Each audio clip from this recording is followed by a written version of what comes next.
ஆண்டவராகிய இயேசுவின் நாமத்தினாலே இந்த காலை வேளையில் கூட உங்களை யாவரையும் வாழ்த்துகிறேன்.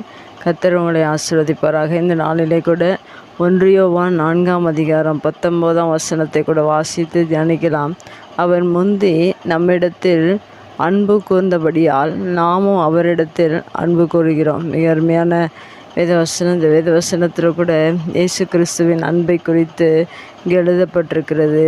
அவருடைய அன்பு மிகவும் மேலான அன்பு, அவருடைய அன்பு மிகவும் பெரிதான அன்பு. அந்த அன்பு நிமித்தமாக அவர் நம்மிடத்தில் அன்பு கூர்ந்திருக்கிறார். ஏனென்றால் அவருடைய அன்பு எப்படிப்பட்டது என்றால், அவர் சிலுவையில் நமக்காக ஜீவனை கொடுத்த அன்பு. அதை விட மேலான அன்பு இந்த பூமியில் நமக்கு யாரும் கொடுக்க முடியாது. அப்படிப்பட்ட அன்பான தேவன் நம்மிடத்தில் அன்பு கூர்ந்திருக்கிறார். இந்த உலகத்தில் எந்த மனிதனும் அன்பு கூறாத அளவுக்கு நம்முடைய தேவன் நம் மீது அன்பு வைத்திருக்கிறார். மனித குலத்தின் மீது அவர் அன்பு வைத்திருக்கிறார்.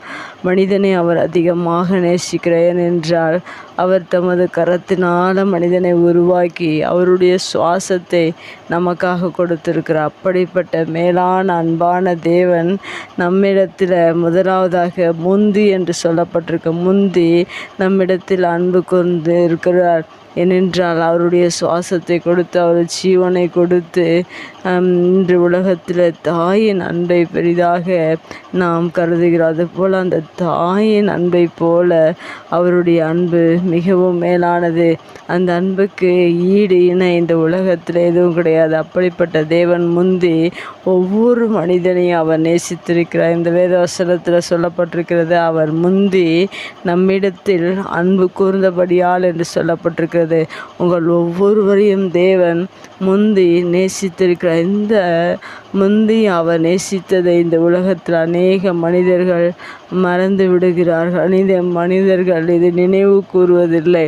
ஏனென்றால் ஒரு தாயை மறந்து போகிற ஒரு சூழ்நிலையாக இருக்கிறது. இந்த உலகத்தில் இயேசு கிறிஸ்துவை நேசிக்காத ஒவ்வொருவரும் தாயின் அன்பை இழந்தது போல ஒரு அன்பை இழந்திருக்கிறார்கள். ஏனென்றால் அவருடைய அன்பு, அவர் முந்தி எல்லா மனிதர்களையும் நேசித்திருக்கிறார். அதை நாம் புரிந்து கொள்ளும்போது தான் நாம் அவரை நேசிக்க முடியும். அடுத்ததாக இந்த வசனத்தில் சொல்லப்பட்டிருக்கிற நாமும் அவரிடத்தில் அன்பு கூறுகிறோம் என்று சொல்லப்பட்டிருக்கிறது. நாமும் அவரை நேசித்து இன்னும் தேவனுடைய பிள்ளையாக வாழ வேண்டும். அவரை போல பரிசுத்தமுள்ளவராக இருக்க வேண்டும். அவரை போல நாம் இந்த உலகத்தில் வாழ்வதற்கு முயற்சி செய்யுங்கள்.